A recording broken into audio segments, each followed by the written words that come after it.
Hello, welcome to the Hawthorne Cottage Craft podcast. Today is Friday the 10th of January 2020 and this is episode 33. I'm Kate.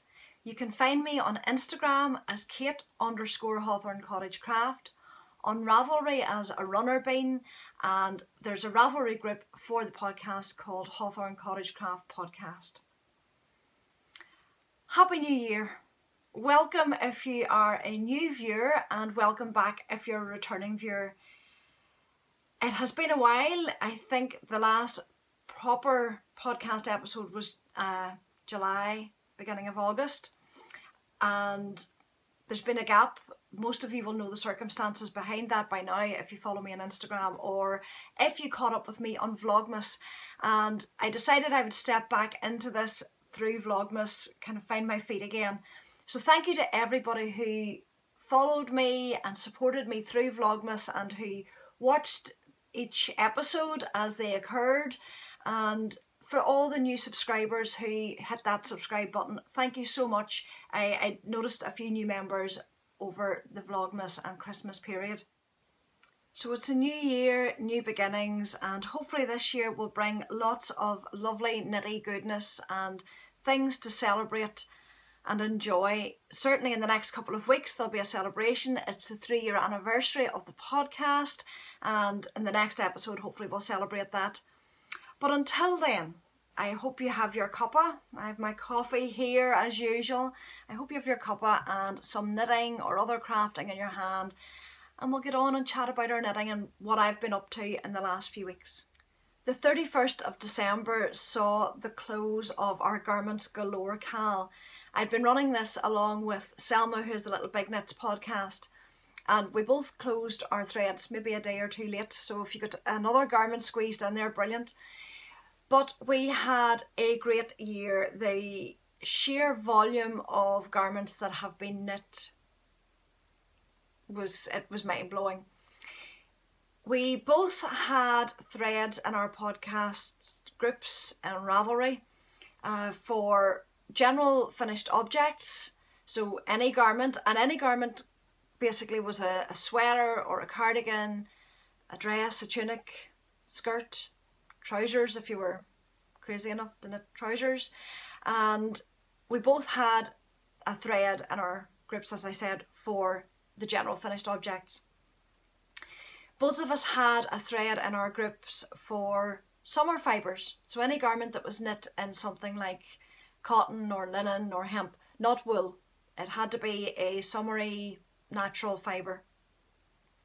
So we both had that, and then we both had separate threads. I had a thread for garments that had a yoke worked into them, and she had a thread for garments for men.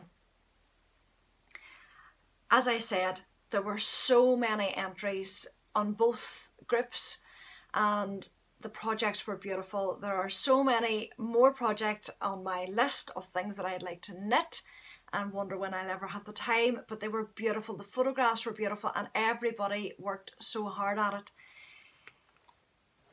For me, this past year, garment knitting had fallen away. As you know, I love knitting garments, and most years I knit copious amounts of sweaters and cardigans. But last year, just because of circumstances, I didn't really get very many knit, and I wasn't really a very active participant within my own group. So I apologise for not always being there. Thank you to everybody who just persisted and put in their posts. I did eventually see everything, and I have looked at everything, and I hopefully have liked everything because everything was beautiful. But I have to thank Selma as well for carrying this knit along, because really she kept the momentum going within her podcast. My lack of podcasting and just participation in the group didn't really help. Selma carried it. So thank you for that. We had a great year, and as I said, thank you to everybody who participated. Next week I will post a short bonus episode which will reveal the winners and the prizes. I'll not put it into this one because it would make it too long, but I will do a little separate one, and that should be up next week, so keep an eye out for that if you participated in the knit along. I don't think we're going to run that particular knit along this year. There might be other knit alongs during the year, but we'll see how that goes. Certainly we've both really enjoyed this one and seeing what you have produced. So what have I been knitting on and what have I finished? There were a few finished objects last year, certainly the second half of the year, well really from maybe October on, the momentum started to build again, but there wasn't much in the early part of the year. There were a few things, and they're on Instagram if you want to see them. I haven't been good at keeping my Ravelry page up to date either. Maybe this year that'll be a goal, is to try and get things onto Ravelry. But I thought, rather than bring out anything that I did finish since I last podcast, I would just do the last two. And the last two were really basically over Christmas. And if you've been watching the Vlogmas, you will have seen them. But I thought I would show them here just in case you hadn't, because there were so many Vlogmas episodes, so many people put out Vlogmas, and they were wonderful. It was really hard to keep up. Almost had to be quite selective in who you could watch, or you could have been sitting watching Vlogmas episodes all day, which would have been nice, but not very productive. So if you haven't seen them, this is what I worked at over Christmas.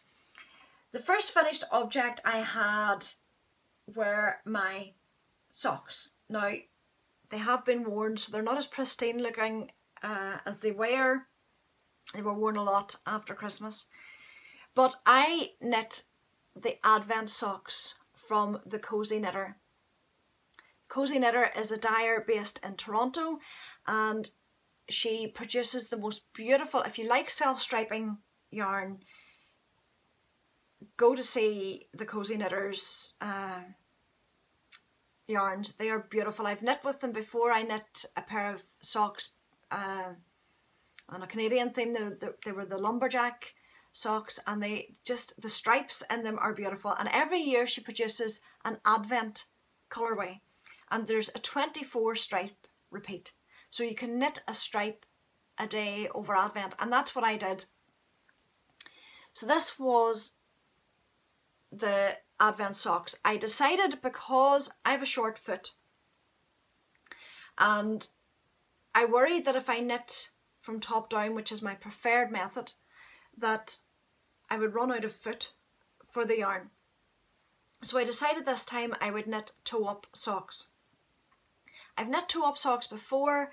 It's certainly not my preferred method, and I'll tell you why in a little minute. The actual toe is fine. I used Judy's Magic Cast On, which is a cast on designed by Judy Becker, and there's a tutorial for how to do that on YouTube. Her own, she explains it herself, and I link all this in the show notes that you'll find on my Ravelry page and the podcast group. So I link that there, but I used her Magic Cast On, which worked well enough. I was happy with how it turned out. And it was a rounded toe, and this was the first colour of the stripe. The yarn comes in two separate, it looks like one skein when you get it, but when you unwind it, it's actually two skeins, and they're identical, so that you know that you're starting in the same spot in each sock, and that they will be identical in their stripe. And I decided I would knit actually the two socks together, not in the same needle, but I would knit a stripe on one and then knit a stripe on the other on another needle, just to keep them going together so I'd have them finished at the same time. So I started with this grey. It was the first colour that came out, and I worked my way up, and what I decided to do was insert a afterthought heel so that I would keep my stripes consistent. The pattern that I used was a variation of the Prairie Socks. Is it the Prairie Socks by KF Jones? I had knit a pair of socks in that pattern before, and I've just varied it slightly in that I only did the pattern up a central panel at the front, which if I take the sock off, you might see better.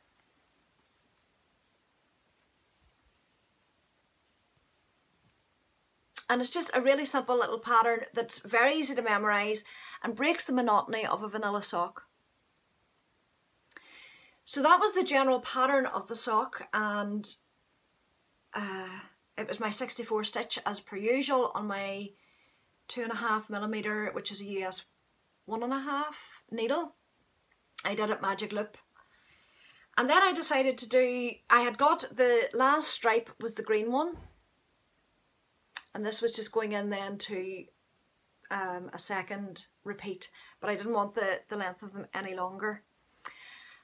I finished at the grey, and then I put in the green contrast for my cuff and my heel. And the green is West Yorkshire Spinners, their signature 4-ply in the chocolate lime colourway.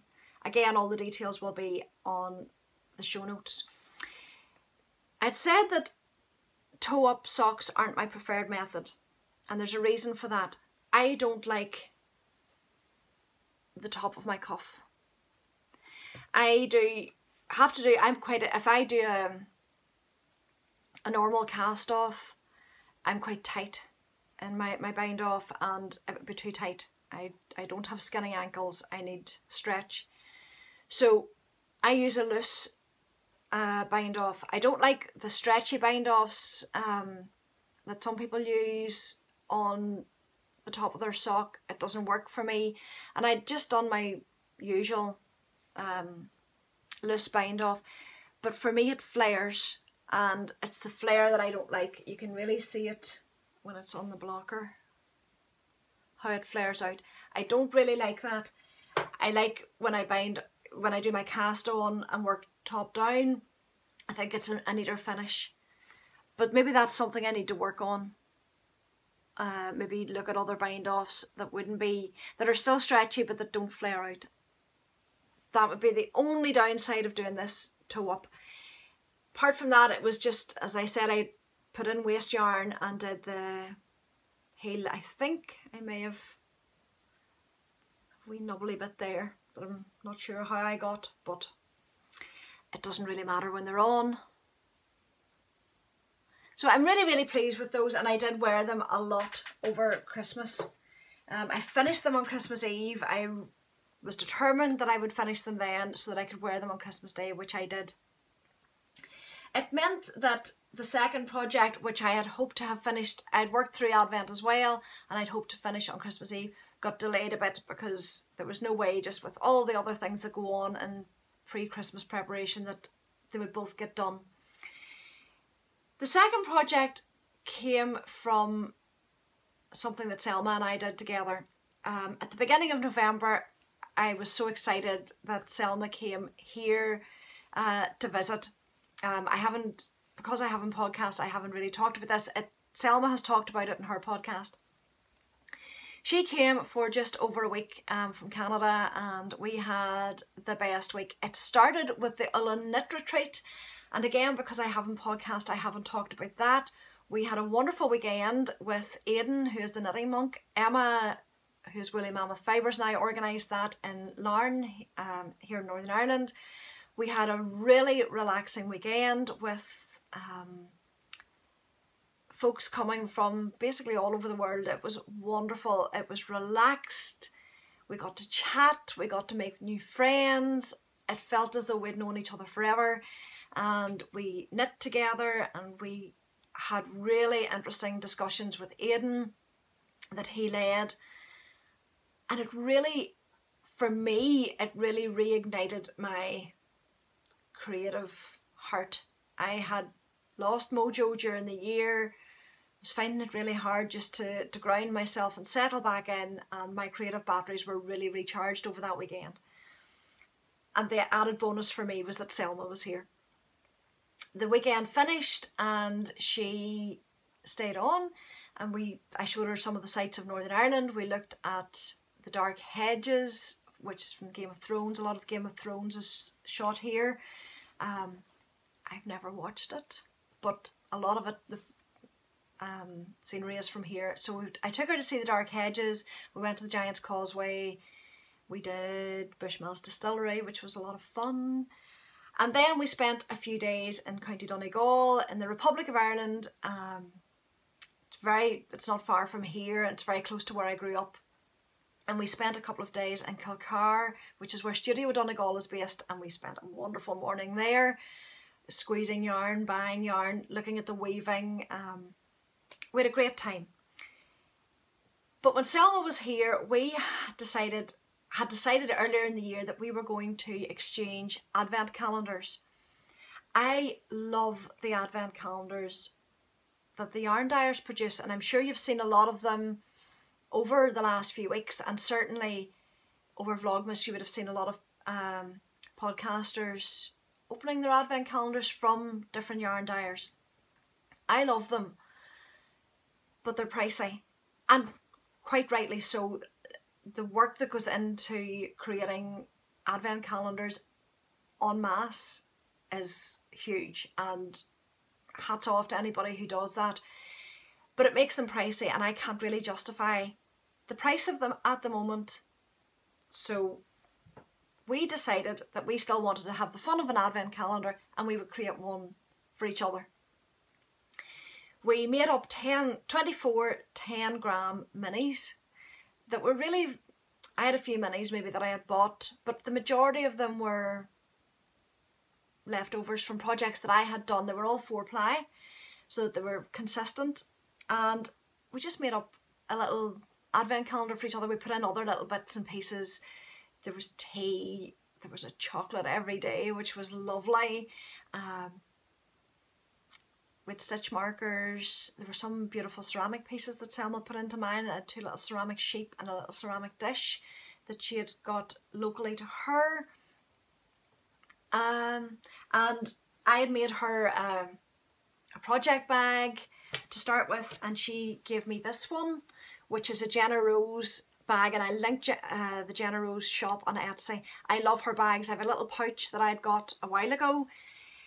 Unfortunately, due to postage and customs, I hadn't got any more, but this one, funny enough, had been in my shopping basket for a long time, and Selma didn't know that, but this came at the start of Advent. So if you're looking for a new project bag, Jenna Rose designs are beautiful.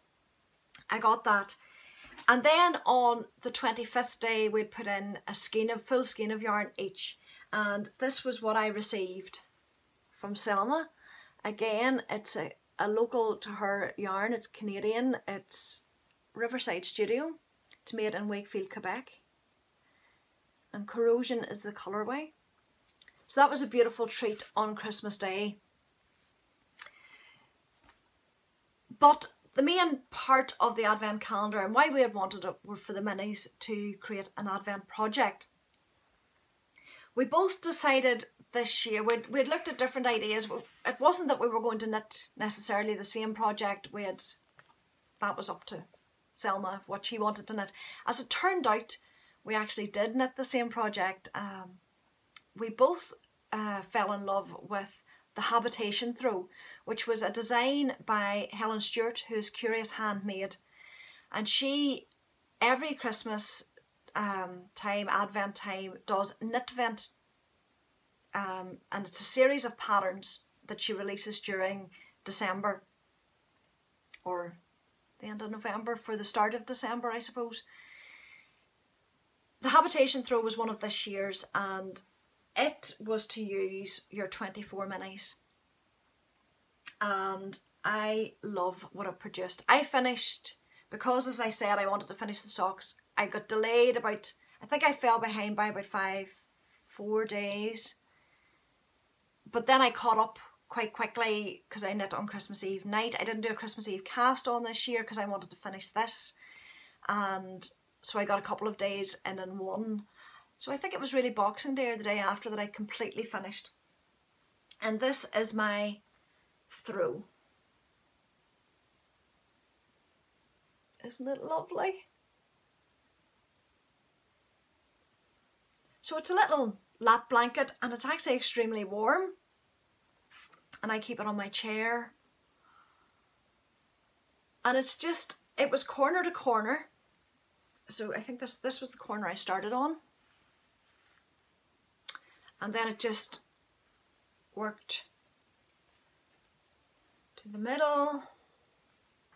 and then it was decreased back down into a corner again. Obviously the first few stripes are quite deep because the rows aren't as wide, but as you get wider the stripes become less deep. Towards the end I realised that I had more yarn than I needed, but I wanted to get all the colours in, so I have a wee bit left over of this one and a little bit left over of this one, and I'll put those into my Cozy Memories crochet blanket. But I really enjoyed it. It was a really relaxing knit. It was a very simple knit. There was nothing complicated about it. Helen's patterns are always laid out incredibly clearly and very easy to follow. And I love this. I couldn't list you all the colours now, but I did keep a note of all the colours. I have a little bundle here in order, and I will update my Ravelry page and I list the yarns. The colourway isn't necessarily on it, but the yarn dyer is, and I list those on Ravelry so that you can go and look at who the different yarn dyers were that were included. Some of them I had knit with before. Actually this one I do know is Ellie and Ada, which is a colourway I had actually given Selma this yarn, and she had used it in a shawl by Kristen Learer, who's Villenvine. I can't remember which shawl it was. Might have been the Oracle. But this was a colourway from Ellie and Ada, who is an Irish dyer. So it started with an Irish dyer. So there's a few in here that I have knit with before the dyer, their yarn. But there's a lot of yarn in here from dyers that I maybe had heard of but hadn't knit with, and some that I hadn't heard of. So it's a really good way of exploring new yarns when you're sent or swap minis with people. And it puts other dyers and yarns on your radar. So I really, really enjoyed this knit. As I said, I had it finished within a month, slightly less than a month, which of late has been something I haven't been doing, and I'm just really, really chuffed with the two knits that I got done. So those are my finished objects for December, and there are a few works in progress that I want to show you. As some of you will know from my Vlogmas episodes, I got a new job. I started to work in my local kind of big box craft store in November. It just opened at the end of October here, which caused a lot of excitement in the area, and I was very, very fortunate to get a little part-time job in it. And my first working project actually is a piece of knitting that I'm actually doing for the store. It's a sample. I'll not be advertising the store every time I'm on here. It's just because one of my works in progress is from the store. I'm knitting a pair of socks. They have a range of sock yarn. They're basic sock yarn called Two of a Kind. And you get two 50-gram balls like this to work with. And I actually think I might get most of the socks that I'm knitting out of one ball. I might go into the second one. I'm knitting the pattern that is in the with the wool, just because it's to let people know that that's what's there. But it's a basic vanilla sock, and it's actually pretty much the pattern I follow for a vanilla sock. So I have one almost done. It's 64 stitch, 1 by 1 rib, and then it's a vanilla sock with heel flap and gusset, and I'm very close to the toe decreases. That has been kind of the main work in progress over the last few days, because I really want to get it finished, at least get the first sock and the second one on just for display purposes. But it's actually been an interesting knit. It's yarn I've never used before. It's 75% wool and 25% acrylic. And I would say it'd be quite a robust little sock if it was to be worn. There's like a fade in the yarn from the dark blue to the lighter blue, and then back to a mid blue. So I don't really want to talk too much about it because it's a shop sample, and yeah, it's a basic vanilla sock, and hopefully I'll be finished it by the end of tonight. That it's been interesting. As I say, it's a yarn I've never used before, and I think for the price point that it's at, it's a good wee yarn. But on to the things that excite me more. I did cast on another pair of socks, and I'm working at those 2 at a time, the way I did with my Advent socks. And I have the cuff knit for one of them, a 2x2 rib, my normal 64, 2.5, 1.5 US millimeter needle. This is yarn that I bought, it's either 2014 or 2015. It was in Florida when we were on a family holiday, and I either got it in Joanne Fabrics or Michael's, I can't remember. And it was a basic yarn, but I love the way it's knitting up. It's Deborah Norville. I'm sure some of you are familiar with it. And it's been lying in my stash since then. It is, what is it? 50% superwash merino, 25% rayon made from bamboo, and 25% nylon. I don't know how it'll wear. It's certainly, I love the colour of it in the ball. And I'm not sure yet what pattern I'm going to do. It's quite a busy yarn. So I think it'll be quite a plain sock. It might be, I might go into a 3x1 or whatever it would be, rib. We will see. Or it could be a vanilla sock.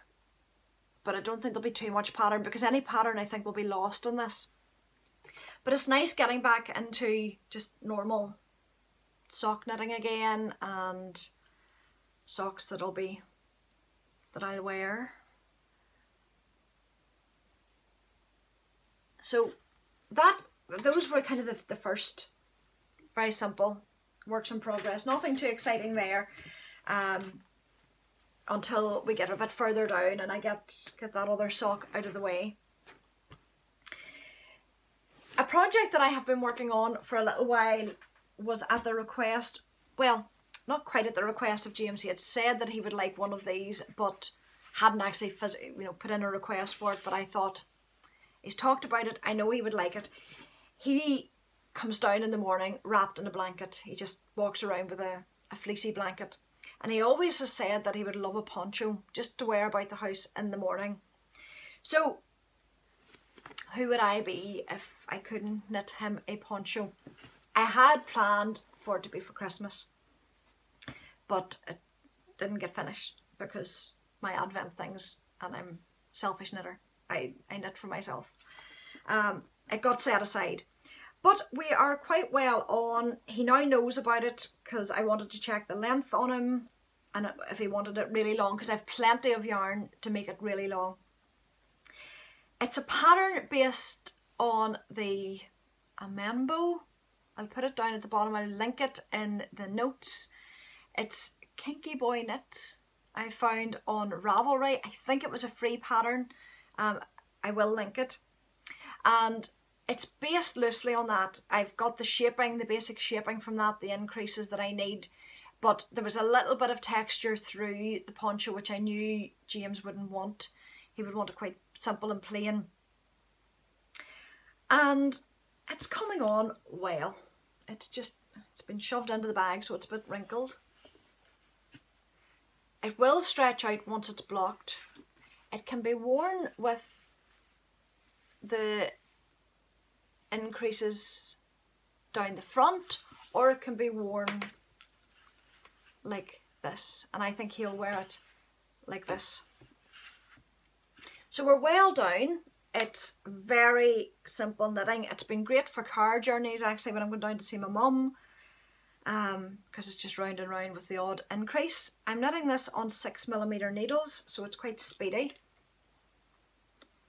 And I just like the way it's shaping up. It'll be fun for him to wear, cozy for him in the early mornings. He gets up early. I get up around 6 or before 6, and he's usually at my tail coming down the stairs. So it'll keep him warm.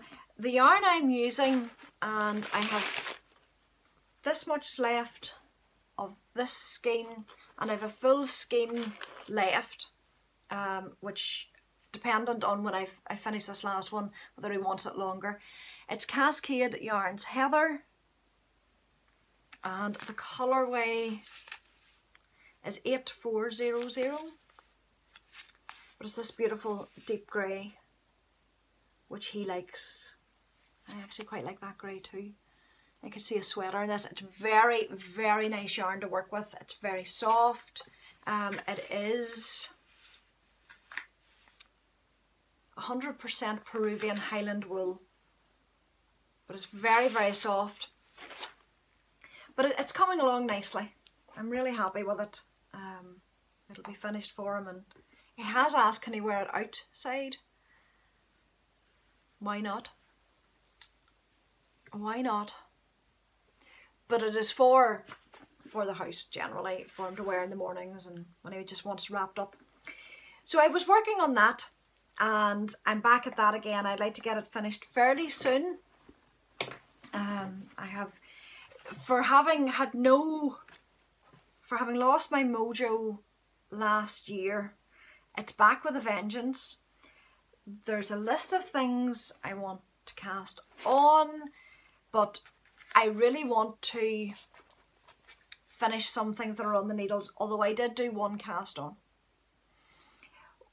I have seen the Ranunculus sweater, which is by, and I'm not pretty sure I'm not going to pronounce this correctly, Midori Hirose. I'll link it. But the Ranunculus sweater has been a popular sweater in the last 6 months or more. And I looked at it and I thought, it's boxy. I don't think I suit boxy. I'm short, and to me, boxy makes me look shorter. But again, Selma wore it when she was here. She had knit one, and I knew she loved hers. And she wore it when she was here, and I think most people left the Ullin Knit Retreat determined they were going to knit the Ranunculus, because no matter who wore it or tried it on, it suited them. It was a beautiful, beautiful sweater. And I knew she wanted to knit another one, and a few people were going to knit one, and we decided we'd kind of do a wee informal, just amongst ourselves, knit along. So I cast mine on New Year's Day. I am knitting this. It's a very light fingering lace weight held with mohair, and I've never knit with mohair before, so that's a new experience, and I think it's an experience I'm really enjoying. The main yarn is this. It's Shibui. It's a very light fingering weight. I think they say it's sport weight. There's no way this is sport weight, I think, anyway. The colourway is ash. I picked this up in a sale, which was great, when I was in Perth in Ontario last June, and I got a sweater's quantity of it, and it's beautiful and soft. It's extra fine merino, and I have paired it up with this mohair Adria Phil Kidsetta that I got in Lighthouse Yarns, one of my local yarn shops, and the colour of it is number 5607 or number 82. I'm not actually sure which one's the number of the colour, but it's just this slightly deeper grey, and together they work really well together. I'd taken a photograph of it not long after I got it, and it looked quite bluey, but it is grey. So you hold a strand of each together to knit the Ranunculus. And I'll put a photograph in here of the Ranunculus just so that you can see what it looks like, or what it should look like when it's completed.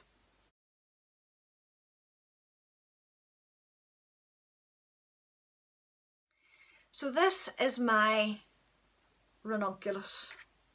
It's obviously scrunched up because it's on the needles. It's knit for such a light yarn. It's knit in, is it 5 or 6 millimeter? 6 millimeter needles. So it's a really quick knit. It's yoked. It's a lovely loose gauge, and once it's blocked, I think it'll open up more. So I'm actually at the stage now, I have the yoke pretty much done, and I'm starting to divide for the sleeves. I think I have enough yarn to do the long sleeve version. Certainly it might be, if it's not right to the wrist, I'll do a 3/4 length. And once I get the sleeves divided for and the little bit of work that'll need done around those, it'll be so quick. I'll make it slightly longer than the pattern suggests, maybe add another inch to it. Don't want it too cropped. But it's a lovely loose layering piece. This shirt is quite long, and I would wear it, as you can see, under sweaters. And I think something like that will be beautiful under this. A long sleeve t-shirt will be beautiful under this. And although it's a very light gauge, and I think, as I said, once I block it, it'll open up more. Look at that halo. Isn't that beautiful? Once it'll really loosen up, but I think from what Selma has said, and anybody who's worn one of these, although it's a light gauge, it's a really warm sweater. So I'm really looking forward to this. I like the idea that if I was doing a cast on, when I really shouldn't have been, that it would be a quick knit. And I certainly think this is going to be a quick knit, and should be finished within the month. My goal is to have it finished by the end of this month. Our daughter Amy treated her daddy and I to a night away at the end of January, to kind of coincide with my birthday, and it was our Christmas present, but it coincides with my birthday. So I'd really love to have that finished for then, so that I can wear it at the end of the month. It is a lovely knit. It is worth, if you have been toying with the idea of it, I think it's certainly worth giving it a go, and I think it'll turn out really well. Those are my active works in progress. I had cast on just before, I suppose it might have been October, September, a sweater called the Varma Pullover by Sari Nordland, and I'm knitting it with Woolly Mammoth Fibre company, her yarn. I got the back of it done and I'm working on the front, but I haven't worked at it now in at least a month and a half, and I'll hopefully be back at that and be able to show it to you in the next episode. I have also made a decision about my Kate cardigan, the pattern by Truly Myrtle. I think it might not have been the last episode, but certainly a long time ago, I discussed the Kate cardigan. I am quite well on with it. I've still to finish the body, and then there's bands to put on in the sleeves to knit. So although I'm well on, I've still a bit to do. And I had told you about my dilemma because I was finding it quite a difficult knit. I was using Hiya sharps that were, with the gauge of the pattern, were basically cutting my fingers. And I'd asked your opinion on whether I should frog it and use the yarn for something else. It's blacker yarns, it's beautiful yarn. Or if I should persevere. And the responses were mixed. I had also said that I had been knitting it at a particularly difficult time, and there was an element of memory in that. That, I have to say, has faded a bit. I don't think that's as... Maybe I want to pick it up, it might come back, but certainly that isn't bothering me as much. And it's still on the needles, I haven't frogged it. That option is still there, but I am so reluctant to frog it because I'm so far... I think if it was not as far on, it wouldn't bother me as much. But I did come up with what could be a solution. One of the things I had said was that I was worried about changing needles, because even though it could be the same size of needle, if it's a different make, it could affect the gauge slightly. For Christmas, Peter, the kids, bought me new needles. I got Hiya-Hiyas, but they're normal tips. So hopefully, because it's the same make, it shouldn't affect the gauge. I'm going to try them, and hopefully that will get back in the needles. I really want those projects that are on the needles finished within the first 2 or 3 months of this year. I would like them off the needles, because then I have so many things I want to knit. There's an exciting trip towards the end of the year, which I'm sure some of you can guess what that will be, but I'll talk about it later. I'm not going to talk about it here. And I certainly want to knit for that. So I have lots of ideas in my head. I'm raring to go with my knitting again. I'm raring to go with the podcast again. I'm really, really pleased to be back. It felt a bit awkward there at the start, just getting back into the rhythm of it again. But I've really enjoyed being with you and spending time with you today, and just getting back into that creative feel and getting involved with the community again. I have missed a lot of the interaction that we've had. I hope to chat with you more here on YouTube. Comment below, chat to me there. You can chat to me on Instagram. It's just lovely to be back at it again. So until I am here again, I hope you enjoy your knitting and get some beautiful things on and off the needles, and I'll catch up with you soon.